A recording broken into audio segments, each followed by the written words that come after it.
జహీరాబాద్, నిమ్స్ కొంతకాలంగా మనందరికీ వినిపిస్తున్న మాట. అసలేమిటి నిమ్స్? 12,635 ఎకరాలు.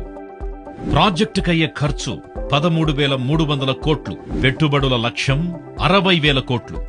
2.77 లక్షల ఉద్యోగాలు. రాబోయే 10 సంవత్సరాల్లో దాదాపు 20 లక్షల జనాభాను ఆకర్షించగల ఓ బృహత్తర ప్రాజెక్ట్. ఈ national investment and manufacturing zone అంటే నిమ్స్, జహీరాబాద్. దేశ పారిశ్రామిక ఆర్థిక ప్రగతికి కీలకమైన ఈ ప్రాజెక్టుని కేంద్ర రాష్ట్ర ప్రభుత్వాలు అత్యంత ప్రతిష్టాత్మకంగా తీసుకుని శరవేగంగా ముందుకు తీసుకెళ్తున్నాయి.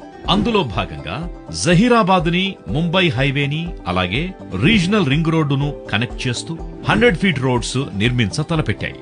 ఈ కనెక్టింగ్ రోడ్స్ వల్ల ఈ ప్రాంత రూపురేఖలు పూర్తిగా మారనున్నాయి.